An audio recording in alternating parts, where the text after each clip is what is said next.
दोस्तों नमस्कार। मैं प्रशांत कौशिक संवाद इंडिया के मंच पर आप सभी का हार्दिक स्वागत करता हूं, हार्दिक अभिनंदन करता हूं।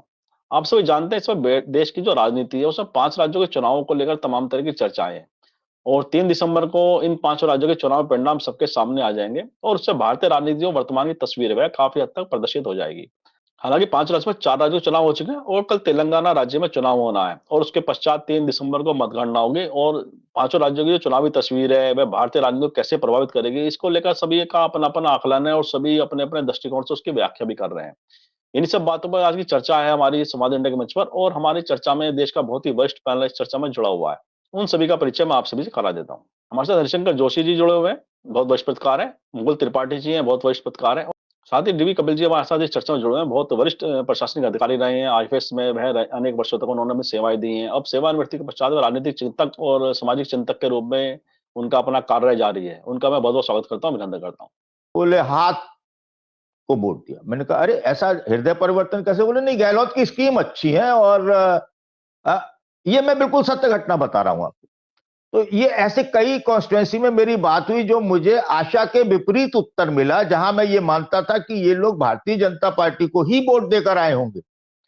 तो क्योंकि वर्षों से मेरे पारिवारिक और वैसे संबंध हैं उन लोगों से, तो मैं उनकी जानता हूं कि वो मतलब पूर्ण भक्त हैं। तो ये राजस्थान में सालता है। दूसरी बात, अब मध्य प्रदेश में आ जाए तो मध्य प्रदेश में भी मुकाबला आसान नहीं है, लेकिन कांग्रेस को एज बताते हैं। और तीसरा, छत्तीसगढ़ में आ जाए तो छत्तीसगढ़ में जहां ये कह रहे थे कि भूपेश बघेल एक तरफा जीत रहे हैं, वहां भी मामला भारतीय जनता पार्टी ने फंसा दिया है। आखिर के जो उनकी कैंपेन थी 1 हफ्ता से 15 दिन के बीच की, उसमें भारतीय जनता पार्टी ने अपने को बहुत इंप्रूव किया है। इसके बाद मिजोरम में कुछ कहने सुनने को हम लोगों के पास नहीं है और भारतीय जनता पार्टी के पास भी कुछ नहीं है। तेलंगाना एक ऐसा राज्य है जिसके बारे में अगर आपको याद होगा प्रशांत जी, मैंने कहा था कि इस 5 राज्यों के चुनावों में जो सबसे बड़ी कांग्रेस को जीत मिलेगी वो तेलंगाना से मिलेगी। और ये बात मैंने तब कही थी जब तेलंगाना में सारे सैंपल कांग्रेस को 30% भी नहीं दे रहे थे। जी जी जी। तो तेलंगाना में मुझे यह है कि तेलंगाना एक तरफा कांग्रेस के पास जा सकता है। मेरा अभी भी ये दृढ़ विश्वास है। आप देखिए कि कांग्रेस ने कहा कि बीआरएस और ओवैसी की पार्टी और भारतीय जनता पार्टी तीनों एक हैं, अंदर से तीनों एक हैं। एक बयान फिर मोदी जी का आया, बोले कि ये तीनों पार्टी जो कांग्रेस, बीआरएस और ओवैसी की पार्टी एक है। और उसके बाद ओवैसी ने एक बयान दिया, वो बड़ा रोचक बयान है। ओवैसी ने कहा कि बीआरएस और कांग्रेस से उनकी समान लड़ाई है और वो उनके खिलाफ चुनाव लड़ रहे हैं। बीआरएस के बारे में फिर उन्होंने कहा, बीआरएस के केसीआर को वो मामू बोलते हैं ओवैसी। तो बोले हमें उम्मीद है लेकिन कि प्रदेश में अगली सरकार केसीआर की बनेगी, मामू की बनेगी। ऐसा ओवैसी साहब का एक बयान आया, यानी कि वो लड़ रहे हैं। बोले हम 9 सीटों पर उनके खिलाफ हैं, 9 सीटों के अलावा हम उनके खिलाफ नहीं है। उनका बयान जो है, जो उन्होंने ये दिया, तो इससे पुष्ट हो गया है कि कहीं ना कहीं किसी ना किसी स्तर पर इनकी अंडरस्टैंडिंग बहुत अच्छी है। और तेलंगाना का जो वोटर है वो इस बात को अच्छी तरह से समझ रहा है। और अगर ओवैसी का वोट बैंक खिसका तो उसका सीधा फायदा कांग्रेस को साइलेंटली मिल जाएगा, क्योंकि उसके पास कोई ऑप्शन नहीं है। और वैसे भी वो जितनी सीटों पर चुनाव लड़ रहे हैं उसमें भी सीटें फंसी हुई हैं। जैसे अजहरुद्दीन के बारे में आप ये नहीं कह सकते कि वो हार जाएंगे, तो ओवैसी की सीट है एक तरीके से देखा जाए, हैदराबाद का वो पूरा जो है। तो ये ऐसी स्थिति में कौन जीतेगा कौन हारेगा ये तो 3 दिसंबर की सुबह से पता चलना शुरू होगा। लेकिन अगर भारतीय जनता पार्टी का प्रचंड बहुमत आता है तो आप ये मान लीजिए कि बाबा साहब अंबेडकर का संविधान, हमारे और आपके बोलने की अभिव्यक्ति और लोकतंत्र, ये निश्चित तौर पर इस पर एक ग्रहण लगेगा। 3 तारीख इसलिए बहुत महत्वपूर्ण है, वो संविधान के लिए महत्वपूर्ण है, लोकतंत्र के लिए महत्वपूर्ण है, अभिव्यक्ति की स्वतंत्रता के लिए महत्वपूर्ण है। जी प्रशांत जी। काफी सारे आपने विस्तार से विषय को रखा है और बताया कि क्या क्या जो संभावनाएं हैं, किस तरह से भारतीय राजनीति की दिशा और दिशा में परिवर्तन आ सकता है 3 दिसंबर की तारीख के बाद, ये आपने बताया। मैं मुकुल जी के पास आता हूं। मुकुल जी, अभी 2 दिन पहले जो पूर्व प्रधानमंत्री वीपी सिंह है, तमिलनाडु में एक उनका स्टैचू का, प्रतिमा का अनावरण किया गया और उसमें अखिलेश यादव जो यूपी के पूर्व मुख्यमंत्री हैं, उनको वहां पे चीफ गेस्ट के तौर पर बुलाया गया। ये राजनीति का किस तरह की पटकथा लिखने की तैयारी क्षेत्रीय दलों के द्वारा हो रही है? और 3 दिसंबर जैसे बात हम चर्चा कर रहे हैं, इसमें कांग्रेस का जिस तरह से माना जा रहा है कि प्रभाव कहीं ना कहीं बढ़ेगा, तो उसको लेकर पहली लामबंदी जो रीजनल पार्टीज हैं कर रही है अपने इस तरह से, क्या लगता है आपको? जी, रीजनल पार्टी आपस में जो कांग्रेस का बनाया हुआ इंडिया है और आपस में जो बनाया है उसके इतर भी कुछ तैयारी चल रही है और वो ऐसा नहीं कि ये लोग अलग हो जाएंगे। ये चूंकि इसको एक विवाद, कोई भी 2 नेता आपस के खिलाफ, एक दूसरे के खिलाफ अगर कुछ भी बयान करते हैं तो उसको तुरंत बीजेपी पकड़ लेती है। लेकिन इन सभी नेताओं को मालूम है, जैसे जोशी जी ने कहा कि उसके बाद क्या होगा, तो ना बोलने की अभिव्यक्ति रह जाएगी, ना कॉन्स्टिट्यूशन और सारी चीजों का जो बोला है, बिल्कुल सही बात बोली है कि ये जो एक मोदी के कुछ जो काम है उनके खिलाफ जो लोग रहते हैं, चाहे पत्रकार हो चाहे जनता हो, आप जो बोलती है उनको लगता है कि इसके बाद ऐसे कानून बन जाएंगे कि आप यूट्यूब चैनल भी नहीं चला पाएंगे, आप कुछ बोल भी नहीं पाएंगे। तो इन सबको देखते हुए जो इनके विरोधी हैं वो सब ये सोच रहे हैं कि कुछ ऐसा किया जाए कि आपस में हम लोगों का कोई ऐसा, हम लोगों की एकजुटता बनी रहे। तो इस चीज पे क्या, बाकी एक चीज में हरिशंकर जी से ने जो बोला था कि मणिपुर का, मिजोरम का हम लोग नहीं जानते, तो मैं एक यहाँ बताना चाहूंगा कि ये खबरें बहुत दबा दी गई कि मिजोरम में मुख्यमंत्री जोरथमंगा ने मना कर दिया था कि मैं पीएम के साथ मंच साझा नहीं करूंगा। वो मणिपुर की घटना को लेकर, मणिपुर की घटना जो हुई थी उसमें जो क्रिश्चियंस के चर्च जलाए गए हैं उसका इतना बुरा असर पड़ा है कि प्रधानमंत्री वहां गए ही नहीं। वो पहली बार ऐसा हुआ है कि चुनाव हो रहे हैं और वो वहां पे जाने से उनका पूरा कार्यक्रम रद्द कर दिया गया। उसकी कमान सौंपी गई अमित शाह को और कुछ हद तक गडकरी जी ने संभाली, लेकिन वहां पे बहुत भयंकर विरोध है और वो राज्य क्या निर्णय लेता है, मैती समुदाय और इन सब पे जो जिसके पक्षधर हैं उसके मुखर विरोधी रहे हैं वहां के चीफ मिनिस्टर जो आज की डेट में है। तो जोरथमंगा ने स्ट्रेट फॉरवर्ड कह दिया कि हम बीजेपी का, मैं इनके साथ मंच साझा नहीं करूंगा।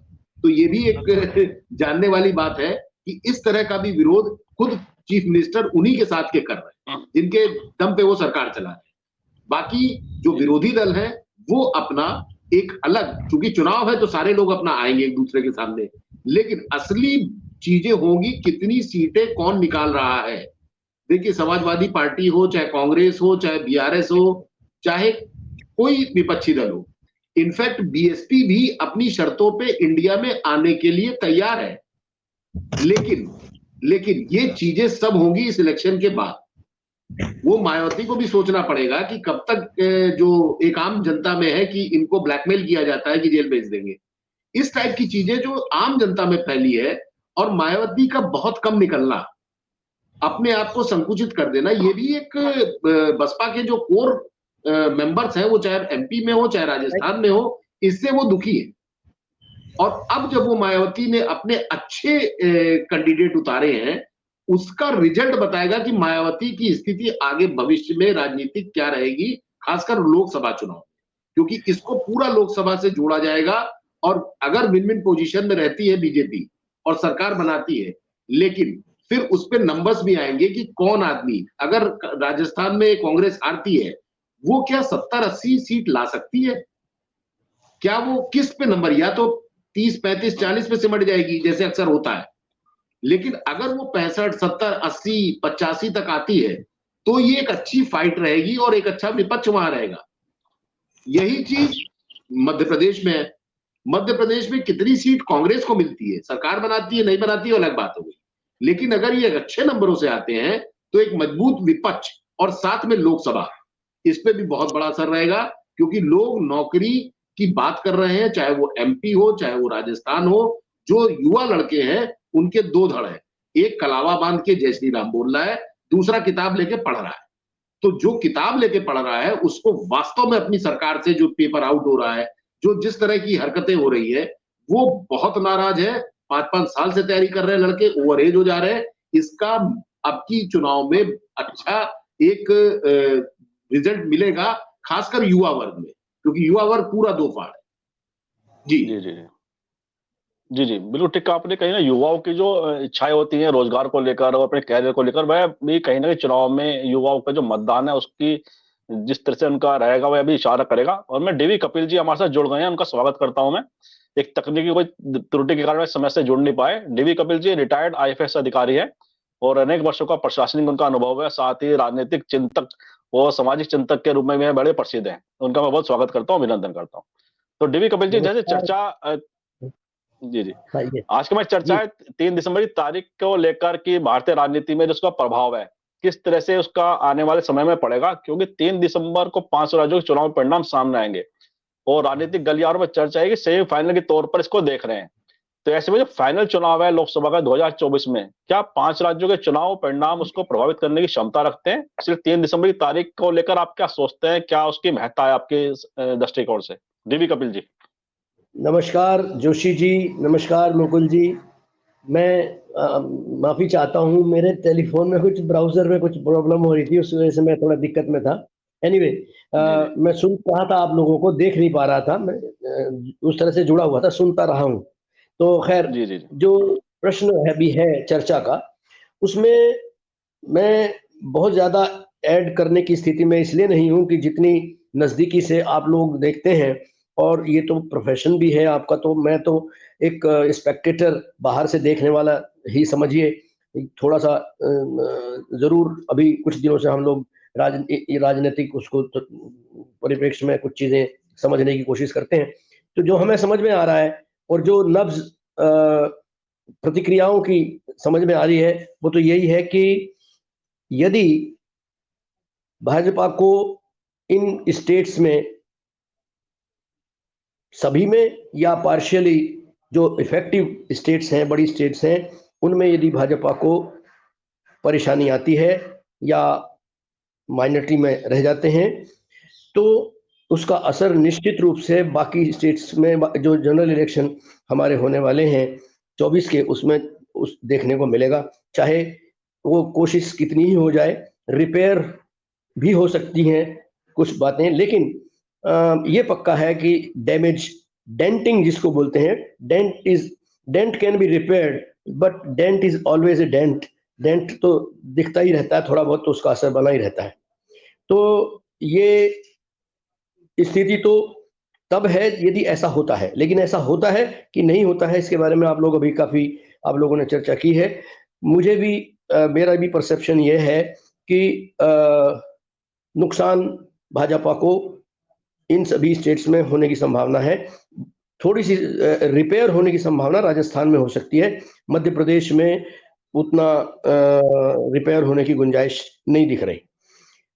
फिर भी परिणाम जो भी आएंगे, उनका असर 24 के जो इलेक्शन होने वाले हैं, उन पर ज़रूर दिखेगा। क्योंकि एक हवा तो इनकम्बेंसी की भी रहती ही है, ऊपर से युवाओं की जो बात अभी हो रही थी वो भी है ही, और बहुत सारी ऐसी बातें हैं जिनको सभी को कर पाना किसी भी अच्छे से अच्छी सरकार के लिए भी मुश्किल होता है। तो वो फैक्टर्स काम करेंगे। ये बात अलग है कि कांग्रेस में फिर से कोई ऐसे स्टेटमेंट्स आने शुरू हो जाएं जो हवा बदल दें, समझदारी वाले ना हो, तो ऐन वक्त पे कुछ नहीं कहा जा सकता। लेकिन फिलहाल तो स्थिति यही है कि इनको संभल कर चलना होगा। जी, जी, जी, जैसे आपने कहा कि संभावनाएँ हैं कि बीजेपी को कहीं न कहीं राज्यों में नुकसान की स्थिति को आप देख रहे हैं और साथ ही जो राजस्थान की बात है, राजस्थान में सभी का मानना ये है कहीं न कहीं कि मुकाबला कांटे का है और किसी की सरकार का वहाँ पे गठन हो सकता है, कोई भी गारंटी से नहीं कह सकता है कि बीजेपी या कांग्रेस की सरकार वहाँ पे और आ रही है। मैं हरिशंकर जी के पास आता हूँ। हरिशंकर जी, आपको क्या महसूस होता है कि जो वर्तमान का चुनावी गणित है, जैसे कि सब चर्चा ये है कि जो राज्य के चुनाव है उसमें कहीं न कहीं इम जो बीजेपी की सरकार है मध्य प्रदेश में उन्हें वहाँ नुकसान की संभावना है। छत्तीसगढ़, राजस्थान की बात सब अपने-अपने हिसाब से कर रहे हैं। बे मोटा-मोटी अगर हम माने कि इन चुनावी जो गणित पाँचों राज्यों के जो बैठ रहे हैं सामने, उसमें जो राजनीतिक दिशा और दशा है, वह किधर जा सकती है? प्रशांत जी, मध्य प्रदेश और छत्तीसगढ़ को लेकर मैं बहुत ज्यादा चिंतित नहीं हूं और बहुत ज्यादा मेरे में क्यूरियोसिटी नहीं है, क्योंकि एक बात है वहां पर कोई भी पार्टी जीते लेकिन दोनों पार्टियां बराबर की स्थिति में है, उसका 2024 के चुनाव पर कोई बहुत विशेष फर्क नहीं पड़ना है, सिवाय इसके कि मॉरल एक हाई हो जाता है। अगर कांग्रेस मध्य प्रदेश जीतती है तो कांग्रेस के लिए ये बहुत बड़ी उपलब्धि होगी, क्योंकि मध्य प्रदेश आरएसएस की प्रयोगशाला रहा है और मध्य प्रदेश वो किसी भी कीमत में हारना नहीं चाहते हैं और मध्य प्रदेश की जनता उन्हें हराना चाहती है। ये कांग्रेस के लिए एक अच्छी बात हो सकती है साबित। तो मध्य प्रदेश में लोकसभा चुनावों को लेकर 2024 के चुनावों को लेकर उतनी मुझे वो नहीं है। मेरा सबसे ज्यादा फोकस जो है वो दो स्टेट पर है, एक तेलंगाना और दूसरा राजस्थान। मुझे इन दो राज्यों से ज्यादा उम्मीद है, हालांकि सारे विशेषज्ञ इंक्लूडिंग योगेंद्र यादव जी को सुन रहा था, वो मध्य प्रदेश में एज बता रहे थे और राजस्थान में उनके विचार जो थे वो बहुत आशान्वित नहीं करते थे कांग्रेस को। हम नहीं पड़ता को तब हो एक हमें का हानि, लेकिन हमें ये हानि जरूर होगी कि हम जो आज इतना खुलकर बोल लेते हैं, अभिव्यक्ति की जो स्वतंत्रता है वो 2024 के बाद में वो नहीं रहेगी। मैं बार बार दोहराता हूं इस बात को कि संविधान, लोकतंत्र और अभिव्यक्ति की स्वतंत्रता, ये तीनों 24 के बाद अगर भारतीय जनता पार्टी रिपीट करती है तो ये निश्चित तौर पर मेरा स्पष्ट तौर पर मानना है कि ये खतरे में होंगे। और देश जो है अभी भी धीरे धीरे साइलेंटली तानाशाही की तरफ जा रहा है, जा चुका है, बढ़ रहा है बहुत तेजी से आगे। और गांधीवादी विचारधारा लोकतंत्र और जनतंत्र के लिए बहुत ज्यादा कोई जगह है नहीं भारतीय जनता पार्टी में। जी, जी, जी। है ना, वो एक जरूर चिंता का विषय है। राजस्थान में मैं ये मानता हूं कि अभी भी मेरा मानना ये है कि राजस्थान में एक बार फिर से देखिए, वहां अशोक गहलोत और नरेंद्र सिंह मोदी के बीच में लड़ाई है, नरेंद्र मोदी जी के बीच में लड़ाई है। वहां सीएम वर्सेस पीएम लड़ाई है।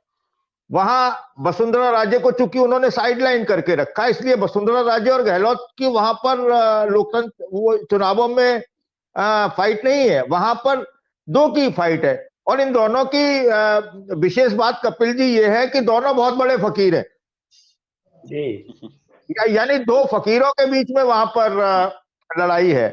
और ये अशोक गहलोत की उपलब्धि है कि वो इतना बड़ा चेहरा हो गए हैं कि उनको चर्चा में ये रखा जा रहा है कि वहां मुकाबला गहलोत वर्सेस मोदी है। ये गहलोत की एक बड़ी जीत है और उनके कद को मतलब कद को सामने रखती है। ये है। और ये माने कि कांग्रेस किसी चीज में कम रही है राजस्थान में, ऐसा इस बार नहीं है। जो भारतीय जनता पार्टी के हथकंडे हैं चुनाव के, उसमें भारतीय जनता पार्टी के मुकाबले में वो 19 नहीं कहे जा सकते अशोक गहलोत। जो हमारे लोकतंत्र की सबसे बड़ी खामी आई है आजादी के इतने दिनों के बाद, कि उसमें जिन बलों का प्रयोग होता है, मतलब वो चाहे धन बल हो, वो बाहुबल हो, या वो धूर्तता वाला हो, उन दोनों में ये दोनों फकीर बराबर के हैं। और मैनेजमेंट के मामले में अगर आप देखेंगे तो किसी भी स्थिति में गहलोत मतलब 21 बैठ सकते हैं। वो इतना, मतलब मध्य प्रदेश में कमलनाथ की सरकार में ज्योतिरादित्य सिंधिया और तमाम लोगों को फोड़कर वहां सरकार फिर से बना ली, लेकिन कमलनाथ की तरह वो अशोक गहलोत को झटका नहीं दे पाए। क्यों? क्योंकि अशोक गहलोत ज्यादा चतुर हैं और ज्यादा बड़े वो खिलाड़ियां, बहुत कूल माइंड है। और सबसे बड़ी बात यह कि उनकी जो सिंपलिसिटी है, सो कॉल्ड सिंपलिसिटी है, वो पब्लिक को बहुत आकर्षित करती है अपनी तरफ। उनसे कोई भी आमतौर पर मिल लेता है, उनका एक्सेस बहुत आसान है। तो ऐसी स्थिति में मुझे नहीं लगता कि अगर राजस्थान में गहलोत सरकार को रिपीट करना चाहिए, भले ही आंकड़े कुछ भी कह रहे हों, राजनीतिक विशेषज्ञ कुछ भी कह रहे हों, लेकिन गहलोत को एकदम से खारिज नहीं किया जा सकता कि ये चुनाव में वापसी नहीं करेंगे। मेरा मानना है कि वो कर सकते, क्योंकि बहुत सारी चीजें हैं जो डेप्थ में अगर आप जाकर देखें। अभी एक मीडिया में चल रहा है, 3 दिसंबर से पहले चलता रहेगा, भाजपा जीतती रहेगी मेन स्ट्रीम के मीडिया में, सभी राज्यों में वो इस तरीके से चीजों को प्रस्तुत करेंगे कि बाकी के जो लोग हैं, वो भी विश्लेषक हैं, वो भी कंफ्यूज हो जाएं। ये 3 दिसंबर से पहले चलता रहेगा। 3 दिसंबर को सही तस्वीर सबके सामने आ जाएगी। तो ऐसी स्थिति में राजस्थान, मुझे नहीं लगता कि अशोक गहलोत बहुत ज्यादा किसी मुश्किल में है। और एक ये बात फैलाई जा रही है मुकुल जी के, गुजर ने वोट नहीं किया सचिन पायलट को, ये पहले दिन से ये चल रहा है। तो आप ये मान लीजिए कि अगर सचिन पायलट कमजोर होते हैं और सचिन पायलट जानबूझकर अच्छा परफॉर्म नहीं करते हैं या अंदर खाने कोई मैसेज देते हैं, हालांकि ऐसा है नहीं, सचिन पायलट ने बहुत मेहनत की है, पिछली बार से वो ज्यादा उन्होंने रैलियां की हैं और घूमे हैं, क्योंकि उनके राजनीतिक करियर का सवाल है। वो खत्म हो जाएंगे वहां पर अगर उनको जिनको उन्होंने टिकट दिलाए हैं वो लोग नहीं जीत कर आए, तो उनका पॉलिटिकल करियर खत्म हो जाएगा। अशोक गहलोत डूबेंगे, वो बात की बात है। और इस बात को सचिन पायलट अच्छी तरह समझ गए थे कि ज्योतिरादित्य सिंधिया को भाजपा अपने यहां ले आई, उसके बाद उनकी क्या स्थिति हुई, महाराज जो थे उनका क्या स्थिति हुई, उन्हीं के महल में शाह साहब बैठे हुए हैं और महाराज खड़े हुए हैं। ऐसा कभी देखने को भूतकाल में नहीं मिला। तो ये बताता है।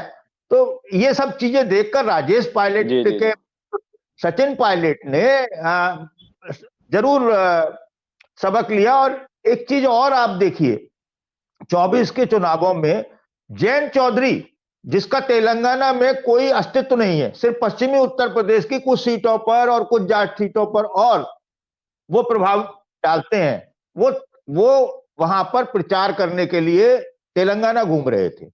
तो इससे आप समझिए कि जो इंडिया की ताकत है वो उसमें कोई बिखराव नहीं हो रहा है। जो आपसी मध्य प्रदेश में टिकट नहीं दिए कमलनाथ ने, कमलनाथ का स्पष्ट मानना था कि मान लीजिए 4 मैंने सीट छोड़ दी और मैं उसमें से कोई सीट जीत नहीं रहा हूं, एक सीट जीतता हूं, तो वो एक सीट कहीं हिलेगी नहीं।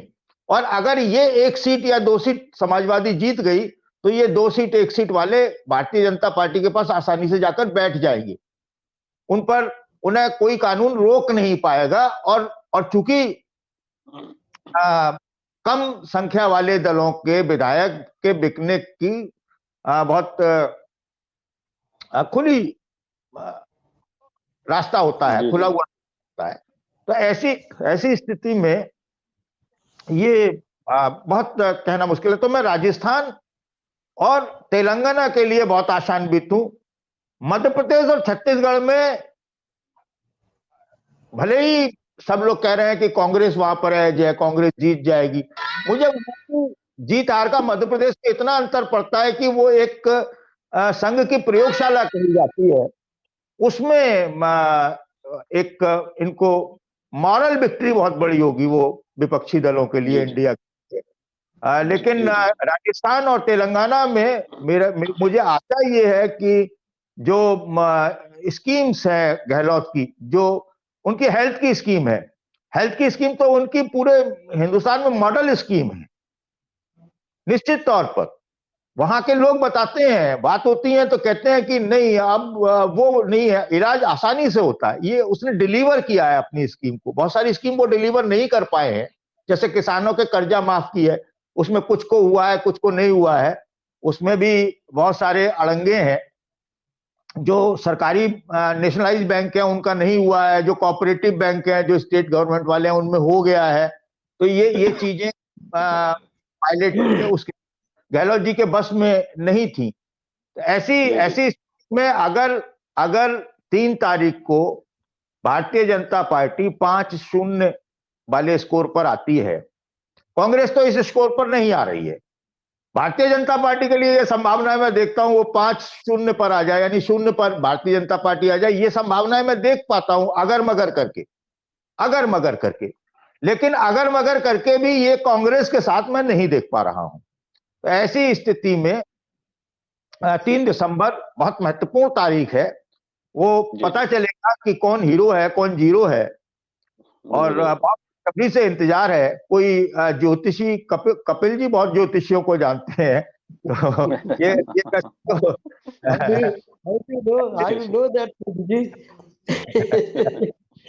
ज्योतिष मैं डीवी कपिल जी के पास आता हूँ। मुगल जी मुगल जी के पास आने से पहले मैं डीवी कपिल जी के पास आता हूँ।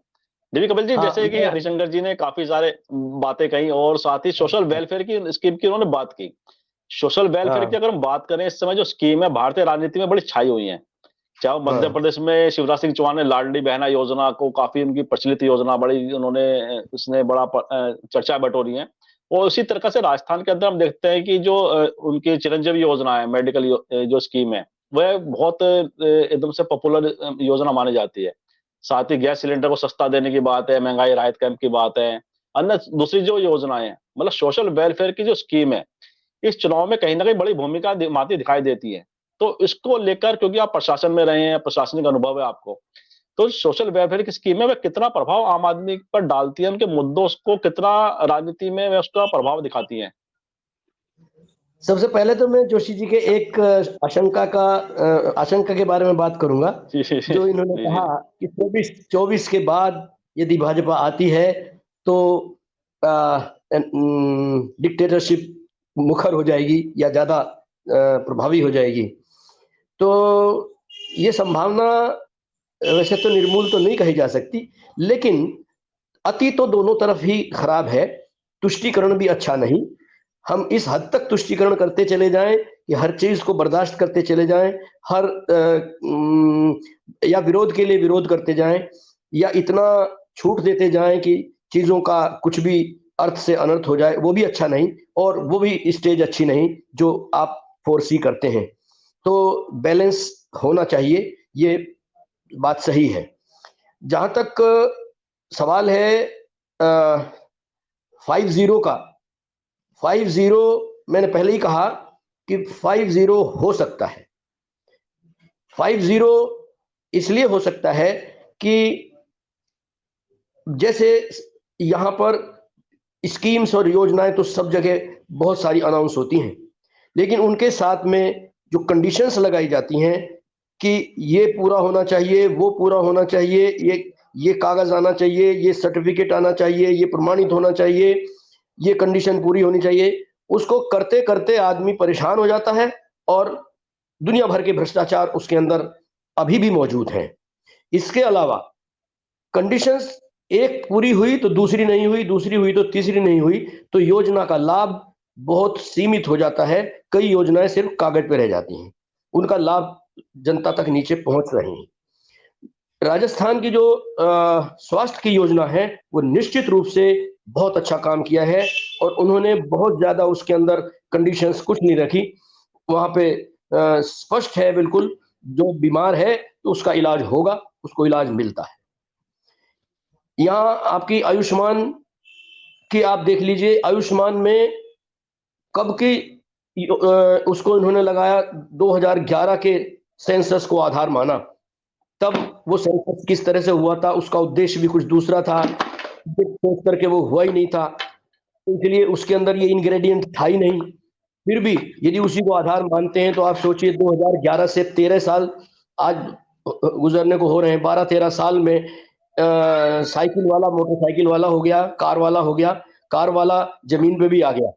तो ये परिवर्तन इतने हुए हैं, इसलिए ये कहना कि जो 13 में गरीब था वो आज भी गरीब है, या जो 13 में अमीर था वो आज भी अमीर है, ये सही नहीं है। और बहुत सारे ऐसे लोग हैं जो पात्र हैं और जिनको ये सब नहीं मिलता, कोई उनको सुविधा नहीं मिलती। बहुत सारे ऐसे लोग हैं जिन जो हस्बैंड वाइफ दोनों ब्लाइंड, दोनों का कोई जरिया नहीं कमाई का कुछ भी, लेकिन उन्हें इसलिए नहीं मिल सकता कि साहब उनका नाम नहीं है उसमें 2011 में। तो ये इस तरह की जो योजनाएं हैं, वो योजनाओं का लाभ नीचे तक उतरने में मुश्किलें हुई हैं और ये कागजों पे और आंकड़े दिखाने के लिए बहुत आसान है, जनता में उसका अच्छा बहुत नहीं जाता मैसेज। जहां तक एडमिनिस्ट्रेशन या डिसिप्लिन की बात है, ये बुलडोजर बहुत अच्छा रहा, बुलडोजर ने बहुत बढ़िया काम किए हैं, लेकिन अकेले बुलडोजर हम करें तो ये एक पर्टिकुलर वर्ग को तो सही कर दिया, मान लिया आपने।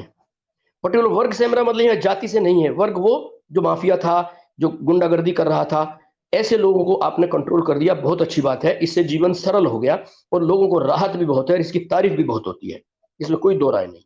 लेकिन आप देखिए कि भ्रष्टाचार सारे दफ्तरों में, कोई दफ्तर ऐसा नहीं है, भाजपा कितना ही क्लेम करती हो, मैं भाजपा में थोड़ा बहुत मेरा झुकाव भाजपा की तरफ ही है, मैं साफ कह देता हूं, थोड़ा बहुत नहीं काफी कुछ है, उसके बावजूद मैं ये स्वीकार करता हूं कि भ्रष्टाचार की कोई सीमा बढ़ी गई है, घटी नहीं।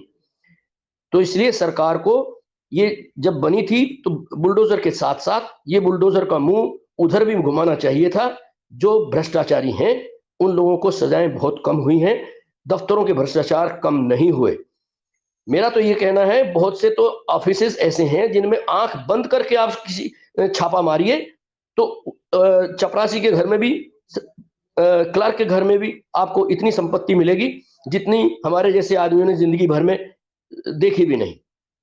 तो ये भ्रष्टाचार की तरफ कितना ही इशारा कीजिए, कितना ही कुछ करिए, कुछ नहीं हुआ। एक योजना चलाई थी मुख्यमंत्री जी ने, यहाँ देखिए असर इसलिए बोल रहा हूं कि जो असर सभी जगह का मिलकर के असर होता है, सब जगह ये बातें जाती हैं।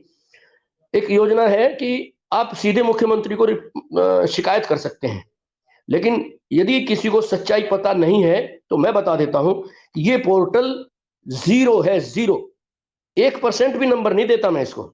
जीरो किस तरह से है कि जितनी शिकायतें आप इस पोर्टल पर करते हैं वो सारी शिकायतों को वो संबंधित विभाग को मार्क होती है, संबंधित विभाग के यहां से आ जाता है, जांच कर ली और सब ठीक है या हमने ठीक कर दिया है।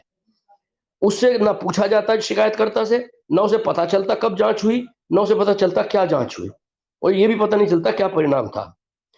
जांच हो गई, कोई जांच होती भी नहीं वर्चुअली, और वो दूसरी बार चिल्लाता है नहीं साहब जांच तो हुई नहीं, उसका भी जवाब यही आता है।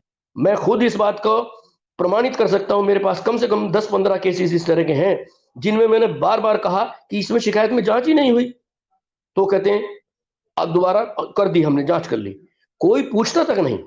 तो ऐसे पोर्टल का क्या फायदा है? ये पोर्टल है कहने को बहुत अच्छी बात है, जिसे पता नहीं, जिसने कभी शिकायत नहीं की मुख्यमंत्री को, तो वो तो उसे तो अच्छा लगेगा सुन करके, यार मुख्यमंत्री ने सुनवाई के लिए एक बहुत अच्छा पोर्टल जारी किया हुआ है। लेकिन ये पोर्टल जीरो है, बल्कि चिढ़ाता है, आपको अंगूठा दिखाता है कि कुछ नहीं कर सकते तुम हमारा। ये एकदम नंगा सच है अच्छा, फिर बात आती है ये योजनाओं के और इनके, ये मैंने माना किसानों के बारे में काफी कुछ सरकार ने चाहे डर के मारे या चाहे जैसे, उनके लिए इन्होंने कुछ योजनाएं बनाई और वो थोड़ी ठीक ठाक भी हैं।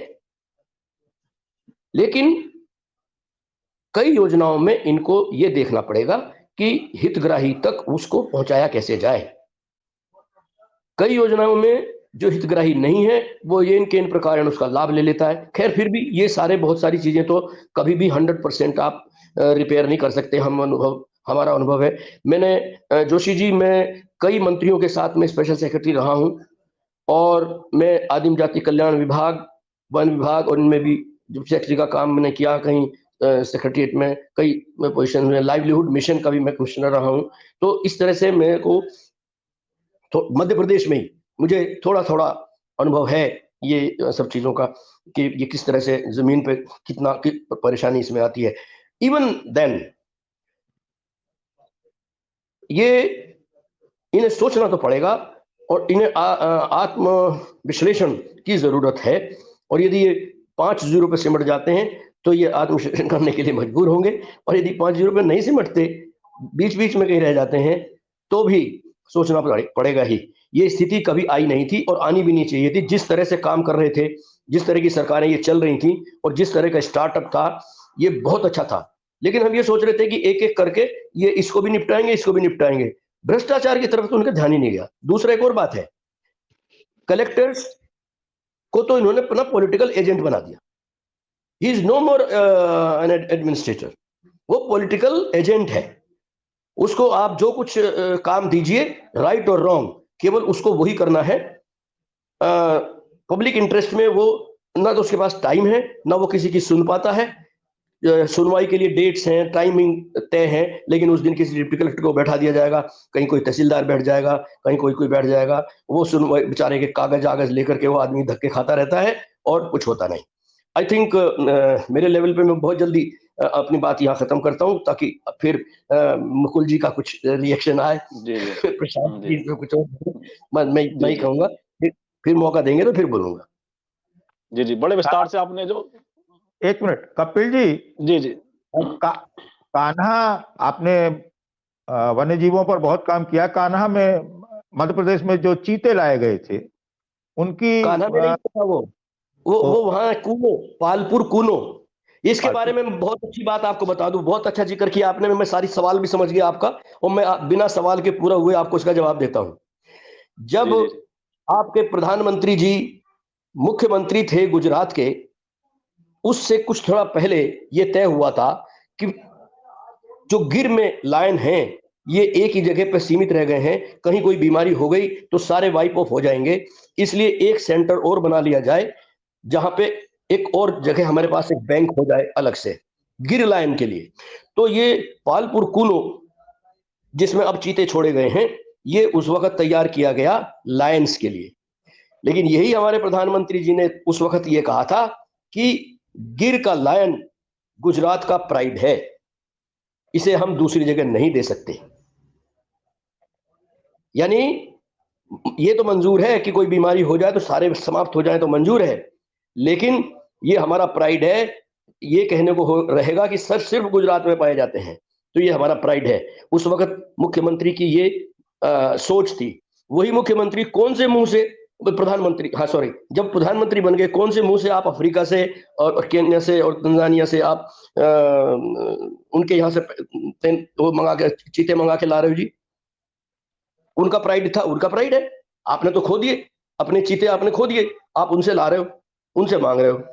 खैर, अब लाने की बात आई, हमारे जैसे लोगों ने, मेरा आप यदि पुराना फेसबुक उठा के देखें, जब ये लाए जा रहे थे उस वक्त मैंने लिखा था they will all die, this is not a success.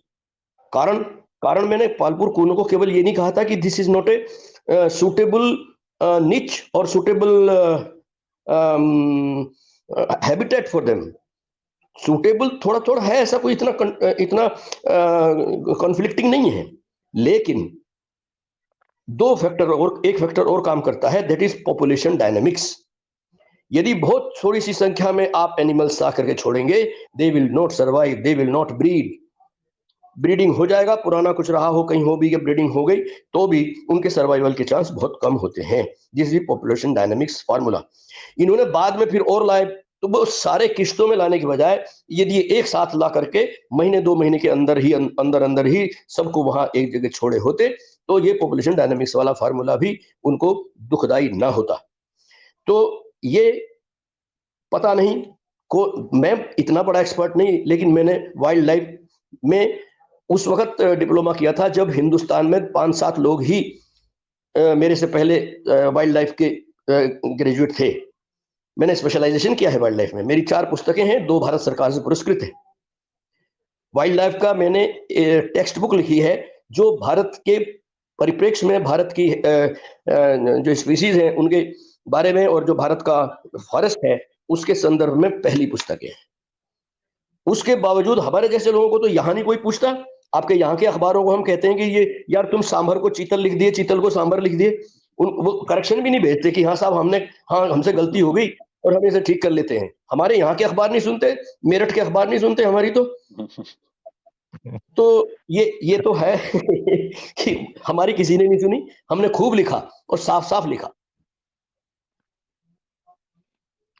Joshi ji जी जी जी जी बड़े विस्तार से आपने कैसे भारतीय जनता पार्टी भी इन चुनावों में विलुप्त होने जा रही है। मेरा कहने का आशय ये था लिया जाए और फिर हम समाप्ति की ओर चलें। जी जी नहीं, बड़े विस्तार से डीवी कपिल जी ने विषय को रखा और जितना बेबाक अंदाज में और बेलोस अंदाज में उन्होंने अपनी बातें रखी हैं वह वास्तव में काबिल तारीफ भी है, क्योंकि प्रशासनिक अधिकारी रहने के साथ साथ इस तरह की मतलब आज देखते हैं कि बहुत कम लोग खुल के बोल पाते हैं, अपनी बातों को रख पाते हैं। मैं मुकुल जी के पास आता हूँ कार्यक्रम के अंत में।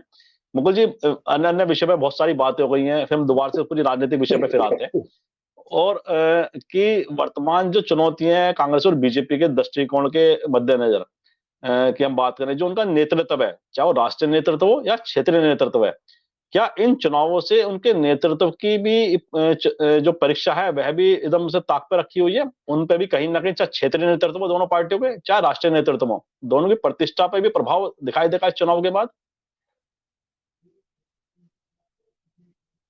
माइक ऑन कर लीजिए, माइक। मैं कह रहा हूँ कांग्रेस में तो दिखाई देगा, लेकिन बीजेपी में कोई लेने के लिए तैयार नहीं रहेगा। वो सब कुछ नीचे पे डाल दिया जाएगा कि आपकी जो है गड़बड़ थी आपके, और कोई बोलने के लिए तैयार भी नहीं रहेगा। बोलेंगे हम इसकी समीक्षा करेंगे, यही एक उनका एक उत्तर रहता है। लेकिन जो मेरी अपनी राय है, मुझे लगता है राजस्थान और मध्य प्रदेश 2 बीजेपी गेन करेगी, भले 1 सीट से जीते, भले तोड़ के बनाए सरकार। और तेलंगाना में ये उस हैसियत में आना चाह रहे हैं कि हंग असेंबली बने। जो मोदी जी ने कहा कि